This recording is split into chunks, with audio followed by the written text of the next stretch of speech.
In this video, I'll be testing 7 of the most popular all-season tyres to find out what's best for you. The news is there is a new Nokian all-season tyre in town, and when the inventors of winter tyres and one of the most highly regarded brands in snow release a product that has to work well in snow at some point in its life, people stand up and take notes, and naturally I'm going to be testing this tyre. But an all-season tyre, by design, shouldn't just work well in snow. It also needs to work well in the dry and the wet and have good levels of noise, comfort and low rolling resistance. So I'll be testing all of these in every single category possible to find out which is the best tyre for you. Wet handling. Now, an all-season tyre, by its name, needs to be able to work in all seasons. However, I am running on the theory that if you live somewhere like the south of Spain that gets a lot of sun all year, you're probably going to be on a summer tyre all year, and if you're in a Nordic country that sees a lot of snow, you're probably going to use a dedicated summer and winter tyre, not try and do one tyre fits all.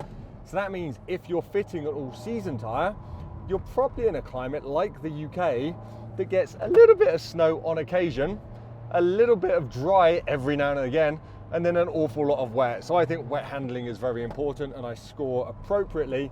However, you can go to the Tyre Reviews website, as always, and change the score weighting to fit your own needs. Now, as for the tyres, they are all very, very good. Once again, we're in a Tiguan Type R, all-wheel drive, lots of power, and that shrinks the gap between all the tyres. However, obviously there was one tyre that wasn't great, and that was the Budget.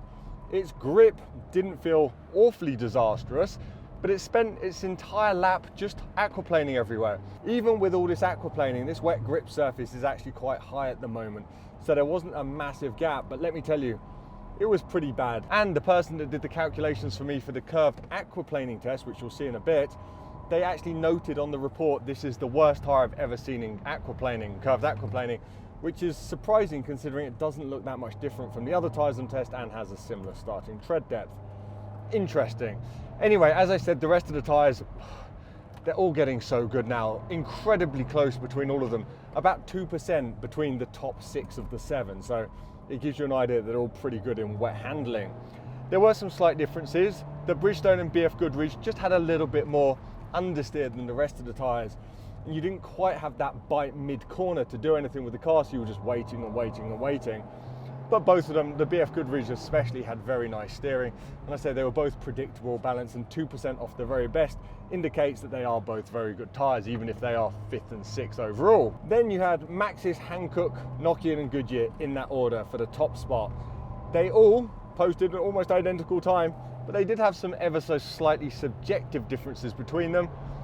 The Nokian was probably the most relaxed and the easiest, the kind of like the touring tyre of the bunch to get around. You didn't feel like you were racing around the track, but it had very good grip. And conversely, the Maxxis felt a little bit more sporty, like you could turn in quickly, the tyre would react, then you could get a little bit of yaw. But again, I'm splitting hairs here, small differences. Luckily, wet braking, as always, separated things a little bit more. Type tyres struggle more with braking, and that's where good engineering really gets you good performance. And the Budget tyre was 27% worse than the best tyre, which was the Nokian. The Goodyear was second, so like in wet handling, the Nokian and Goodyear were right at the very front. They just swapped orders, and everyone was roughly in the same position, just spread out a little bit more. But I want to talk about briefly what that 27% means in wet braking, because it is a lot. We do wet braking from 80 kilometers an hour to 5 kilometers an hour, and I recalculated it from 130 kilometers an hour, so about a motorway speed to 0. And the Nokian, which was the best, you would have stopped at about 80 meters, whereas the Budget was over 100 meters, and that means where you had stopped on the Nokian from motorway speed, you would still be doing 60 kilometers an hour. That's a big crash on the Budget tyre. So think about wet braking. If you're fitting this type of tyre, I think you're probably going to be in the wet more than you're in any other conditions, and wet's really where tyres make a difference. And that's Nokian, you've done a great job with wet braking, so congratulations, your new tyre can stop a car in the wet. Let's move on and see how it can do in the dry. Dry handling. Now, some days I think I'm good at my job, and some days I think I'm bad at my job. And today's one of those days I don't think I can do my job, because 6 of the 7 tyres were within 1% of each other around the lap. Now the lap here, it's mostly leaning on the lateral ability of the tyres, and like I said, braking is where the difference matters. But honestly, if you want to do a track day on your all-season tyres, don't. But if you do, any of the top 6, ignoring the Budget, are absolutely fine. Now, I did spend a lot of time doing steering, like on-center reaction, lane changes, aggressive lane changes. If you were avoiding an obstacle, what happens to like the balance of the car, and does the tire like move around? And that usually gives me a lot more to talk about. Has it this time? No.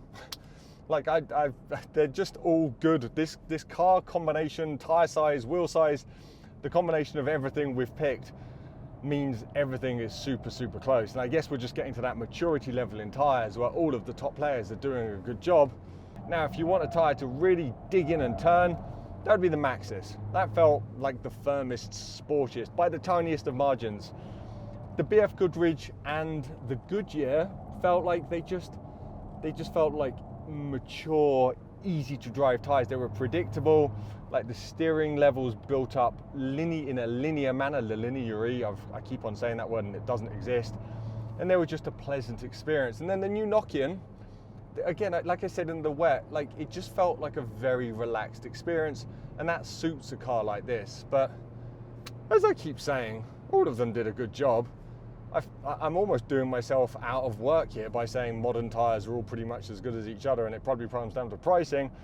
But again, this is the dry. We've seen in wet braking there is big differences, and we're about to get to snow, and that's hopefully going to produce some big differences, or I'm just giving up my career. But as always, dry braking did spread things out a little bit more. I did subjective noise and comfort, and it wasn't a fun day. Let me get off this. I'm sorry, car. So subjective noise, this is different from the objective noise data I'm going to put on screen in a minute. The objective noise is pass-by noise. It's the EU label standard test. All testers do it. It gives you a decibel figure of the noise of the car externally, the tires externally. Now, this is a useful figure. However, internal subjective noise is ever so slightly different, because you're listening for not only just decibel levels, but pitches and tones as well. So like a 70 decibel high pitch whine is a very different experience from a 70 decibel low rumble. So that's what we're looking for with external noise. I'm not very good at it. I spent a day doing it. I'm getting better at it. And I did hear some slight differences, and I'm going to tell you about them. The budget tire, it had a high pitch whine. It was the only tire that really had a noticeable whine in the cabin that was very annoying. So although the decibel levels aren't wildly out, there's just this beep in the cabin that you just don't want to live with. Other than that, the Hankook had a slight, very low pitch rumble, and it did well on the decibel pass-by noise test. Like I say, you could just hear a bit of a in the cabin. Not intrusive, but it had that noise and other tires didn't. So if you're really focused on noise, the Hankook's not the one for you. Of the rest, the Nokian on the decibel noise figure was the very best. Now that's done in a straight line, and subjectively the Nokian was just beautiful in a straight line, just essentially silent. So they've done a good job with noise. However, I did mark it down slightly, is because when you were turning, there was just a little bit more tread pattern noise. All the tires gave you tread pattern noise when turning, but the Nokians just had a little bit of tone to it. But again, very, very slight. As for comfort, as you heard at the start, I'm back there now on the lap, smashed it over big bumps, little stones, cobblestones. And I think if you're really focused on comfort, the BFGoodrich and the Goodyear have the slightest advantage. Again, all tires have different personalities with comfort. Some are really, really good on the big impacts, but when you get on the cobblestones, which I'm just going on now, the kind of like the tire seems to flap around and give you a bit more harshness in the cabin. And then conversely, some tires are really good on that, but they crack over the big bumps. But I think overall, because I can only really give one score, you guys don't want 16 different ratings for different types of comfort. I think the BFGoodrich and Goodyear did have the slightest edge. Moving on, I think the next test is the one everyone cares about, especially me, because it's the most fun, and hopefully we'll get some big differences in handling for once. Let's move on to snow. Snow performance of an all-season tyre. Now, if you've watched my videos before, you will know I don't personally think the snow performance of an all-season tyre is the most important thing. I grew up in the UK and we didn't get a whole lot of snow. However, I know some of you do, so I spent the last couple of days sliding around this Tiguan R in the snow to get you the best data possible. Don't feel sorry for me, it's been a lot of fun. This car's actually pretty decent. The tyres. Now, the slowest around the lap was the budget tyre, but it wasn't that bad. It did lack a little bite compared to the best, and it slid. Once you were sliding, it just held onto that slide a little bit too much, which gave me a few moments as I was heading towards snowbanks. But it got me around the lap, and it had vastly superior snow grip to a summer tyre. So that's a win for the budget tyre. Next up was the Maxxis, Goodyear and Bridgestone, all in the 87s. Now, keep this in mind, the Maxxis I wrote in my notes after handling. I was like, there's more grip than I've able to extract out of the tyre because it doesn't give you a lot of feedback or confidence at the limit, which meant I felt like under traction and braking, the tyre was very, very grippy. But at the limit, it was a bit confusing and I just couldn't, I felt frustrated at the end of my 3 laps. I was like, I could probably go faster if it just told me a little bit more what it was doing. We'll come back to this later. The Goodyear, well, I was a little bit surprised that it finished this far down, and I say this far down, it's still extremely close to the top. But usually the Goodyear Vector 4-season Generation 3 is outstanding in the snow. And you know what, it was still very good. It just gave a little bit too much understeer, and even with this all-wheel drive and the ability to push out the rear with oversteer, that does cost you a little bit of lap time, but it was still a fabulous tyre to drive, even with the understeer. And then the Bridgestone lacked a tiny bit of bite compared to the very best, but it was a very good tyre to drive. This Turanza All-Season 6 is a big step up in snow compared to its predecessor, the A005 Evo. So I think Bridgestone are moving in the right direction. I really enjoyed playing with this tyre. It was a good tyre. Then it was the BFGoodrich and Hankook. We're used to the Crush Climate Light, as I'm starting to call it, and Michelin are going to get mad at me, but the BFGoodrich doing very good in the snow, and it did very good again. Loads of grip, lacked a little bit of refinement at the limit, but you're never going to notice that on the road, so great job from the BFGoodrich. And then the Hankook, you asked me to test it again because I've tested it before and I've loved it, and there's lots of people that reviewed it saying they loved it. I loved it again. That the RS4 is a fantastic tyre in the snow, so fabulous job to that. But there was one tyre that was a little bit ahead of everyone else. That was the new Nokian. So Nokian have really done it. This tyre's shaping up to be outstanding. The tyre had what I call the best blend of grip, controllability and feedback. And that was, it had good grip, it told you exactly what it was doing, and when you were sliding, it just slid predictably. So that is a fabulous quality in a single tyre. And it wasn't just a fluke. It wasn't like I did a couple of amazing laps on the Nokian and never looked back. I used the Nokian as the control tyre for the snow, the tyre used to benchmark the surface evolution. So I ran probably 4 or 5 sessions on it, and every time I was like, this is just great in the snow. So fabulous job, Nokian. I did also run a Nordic winter tyre just to flex on how good a winter tyre is compared to the modern all-season tyres. I'll put the times on screen. It was significantly ahead. And as I've said a number of times before, it's the Nokian Hankook R5, which is probably the best tyre in the world at time of filming anyway, in the snow. And it was another level of grip. You felt like you could just hit the handling course like you were a rally driver. Rather than on the all-season tyres, you were just a little bit cautious and a little bit concerned. The Hankook R5 gave you all the confidence in the world to thrash around, which it's a lot of fun. Even in, it's a mum's shopping car, isn't it? It's a Tiguan, although it is the R. But just so much fun. Highly recommended everyone do this at least once in their life. And as for the traction and braking data, now this is where I've been a little bit frustrated and spent a little bit too much time redoing this. I like data to be absolutely perfect, as you might know.